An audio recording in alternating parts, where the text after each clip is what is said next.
The film kicks off with two school buses cruising down the road together. The students are on a field trip, and they're all hyped, laughing, having fun, throwing pillows, and teasing each other. The weather is calm and sunny. But meanwhile, there's this one girl sitting alone named Mitsuko, just writing a poem. A couple of other girls start making fun of her because she's sitting there writing instead of playing and enjoying herself. They even try to snatch her notebook away. Just then, Mitsuko drops her pen and leans down to pick it up.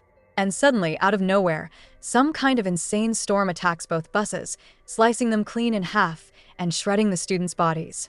Only Mitsuko survives, purely because she was bent over and protected. When she stands back up, she sees the bus with no roof and her classmates, their bodies just sectioned in two. She is completely terrified by the scene. A few seconds later, a second gust approaches, but Mitsuko senses it and ducks at the perfect moment. She survives again, while the storm slices right through the electrical poles. And when the bus finally stops, Mitsuko scrambles out and runs onto the road, only to see the bodies of her classmates from the second bus torn apart on the ground. Mitsuko keeps running, constantly looking behind her, feeling the storm coming back. Then up ahead, she sees four girls just walking. So she grabs one of them and tackles her to the ground. The other three die instantly from the storm. Just like that, Mitsuko saved her own life and the life of the girl she pulled down. But shortly after, that girl dies when she tries to save some boys on bikes. And Mitsuko finds herself all alone again. She runs with all her strength until she reaches a river, where she sees the bodies of other students in the water. She washes her face, swaps her blood-stained clothes for cleaner ones, and then just starts walking down the road, totally aimlessly. After walking for hours, Mitsuko arrives at a girls' school. By pure chance, the school's uniform looks just like the one she's wearing, and it seems like the girls there know her.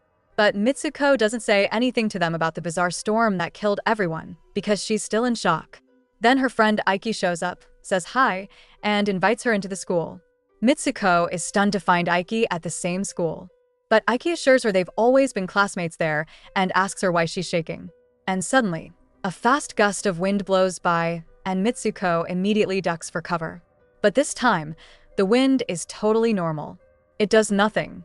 Aiki notices Mitsuko's strange behavior, but Mitsuko can't understand what's happening and has zero explanation for what went down. Another gust blows past, and Mitsuko gets scared and just starts running, while Aiki runs after her trying to calm her down, telling her there's nothing to be afraid of. Mitsuko calms down a little, and it becomes clear that the teachers also know her and treat her like a student at the school. And when they sit down together, Mitsuko asks Aiki if she's really a student there, and Aiki confirms it. So Mitsuko starts to think that what she saw this morning was just a dream or some simple hallucination.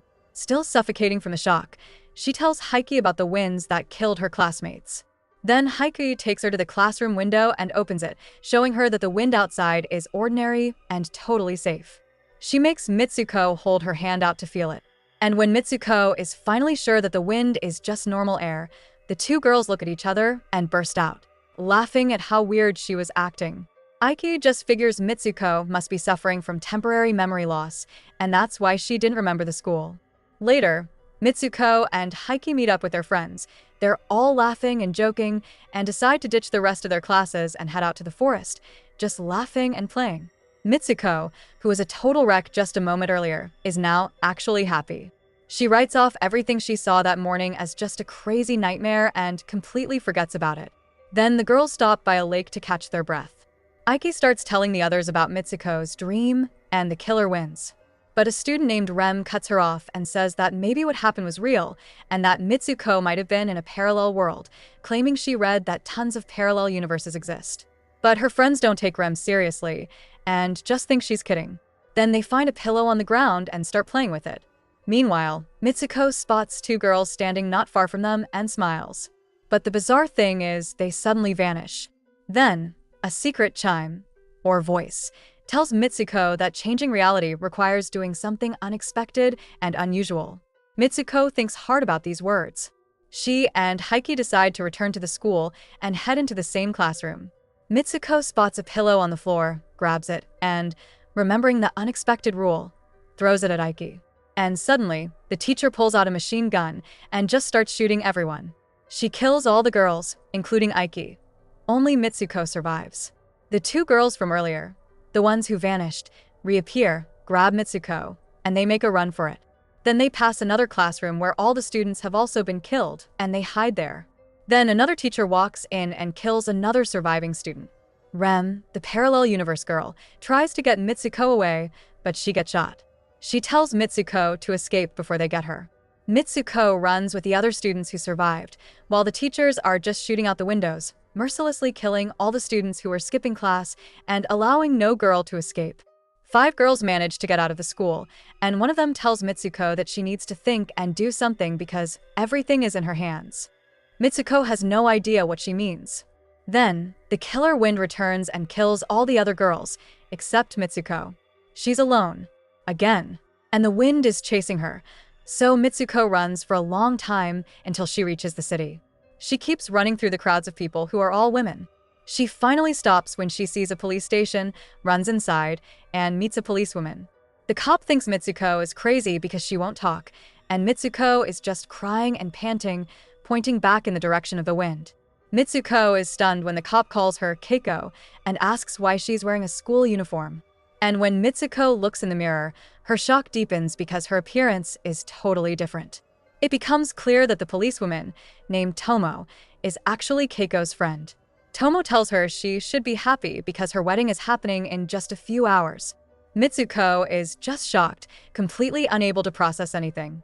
So, she just lets Tomo do whatever she wants with her and gets in a car with her, heading to the church to get married.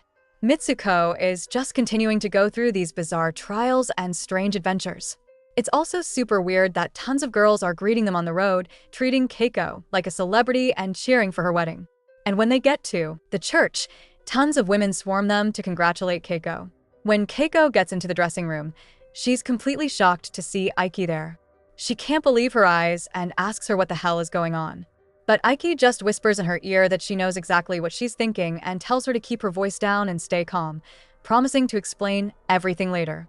Meanwhile, the other girls are just gushing about how handsome and charming the groom is, and then they bring in the wedding dress. Aiki quickly shoos the other girls out, claiming Keiko is just nervous. As soon as they're alone, Aiki calls Mitsuko by her real name and tells her to just do exactly what she says and calm down. She explains she can't say everything because someone is watching them. So Keiko, Mitsuko, trusts Aiki and lets her help her put on the wedding dress. When she's ready, some girls come in to tell her it's time to go to the church. So Aiki just attacks and kills them. She's trying to teach Keiko to fight back, handing her a broken bottle and telling her to attack anyone who messes with her. Keiko walks toward the groom, clutching the broken bottle instead of flowers. She notices that all the guests are girls, and they're all applauding and cheering for her. And at the end of the aisle, a coffin appears, supposedly with the groom inside. Suddenly, the guests start acting bizarrely, mocking Keiko and pushing her toward the coffin. When it opens, her husband is revealed, with a giant pig's head. The girls try to force Keiko to kiss it, but she snaps, stabs the pig man with a bottle, and takes out a few of the guests. Then Aiki shows up and tells Keiko to stay calm. Just then, the 2 killer teachers from the school show up again. Keiko and Aiki fight them both and actually manage to beat them. They run out of the church, but a girl in a running outfit stops her, calling her by a new name, Izumi, and tells her to join the marathon.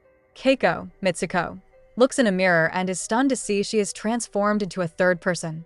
She's now wearing running gear, and her name is Izumi, a famous marathon runner loved by everyone. A huge crowd is chanting her name. Izumi starts running with her fellow runners, who tell her she's always been super fast, even back in school. She has no idea what they're talking about but doesn't ask because, honestly, she doesn't even want to know anymore. But she does remember her childhood, back when she used to run. So, she decides to just go with it, enjoy the moment, and keep running. But then she sees her old schoolmates running alongside her, and the pig-faced men. The killer teachers start chasing her again, and the other runners tell her to be brave, because they see she is the only one who can escape this world. So Izumi veers off the track and runs at incredible speed until she reaches a cave. A girl sees her and takes her to a group of girls who look just like her. But their appearance is terrifying, their hair covering their faces. One of them tells her that Izumi staying alive means everyone else's death, and she tries to kill her. But Aiki arrives just in time, saves her, and tells Izumi to repeat after her, over and over, "I am Mitsuko." So Izumi obeys, repeating, "I am Mitsuko, "I am Mitsuko," until she finally changes back to her original self. Mitsuko demands that Heike explain everything. So Aiki tells her they are in an unreal world, full of illusions, and that Mitsuko is the main character, and the only way to escape was for Mitsuko to pull two threads from Aiki's wrists and kill her. This would mean Aiki dies, but Mitsuko would finally be free and reach the control center. Mitsuko refuses. She won't hurt her friend.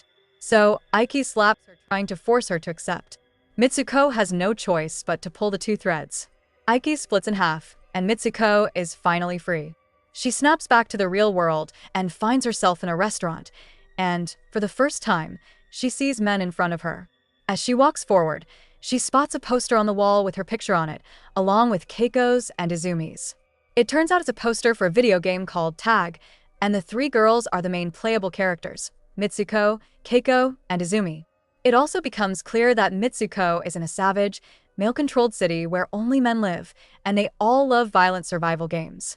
Then she runs into a guy who actually seems to know her, and he drops a bomb. She's in the future. Mitsuko is so shocked, she just passes out. And when she wakes up, she's back in a cave, similar to the one from before. She sees the game characters displayed like mummified corpses. As she walks, she sees an old man playing tag with the Mitsuko character. He tells her she's now 15 years later in the future, and that he was in love with her back when she was in high school. But after she died, he took her DNA and the DNA of her classmates and made 3D copies of them. Mitsuko is completely devastated when she sees a copy of herself and a copy of Aiki. The old man tells Mitsuko he made these copies just to put them in his game. Then a young man appears and tells Mitsuko to join him on the bed, while the old man orders her to obey. She starts to walk toward him before he touches her. Mitsuko remembers what Rem said, that she had to do something unusual to break the illusion. So Mitsuko decides to follow that advice. She attacks the man, screaming at him to stop playing with girls like they're his toys. Then she grabs the pillow and smacks him with it, and the feathers turn red. Then Mitsuko snatches the stick, or controller, from the old man's hand and kills herself. The old man is stunned and screams, because Mitsuko's death will completely ruin the game. And sure enough, the three characters die, and Mitsuko finally becomes free in the real world.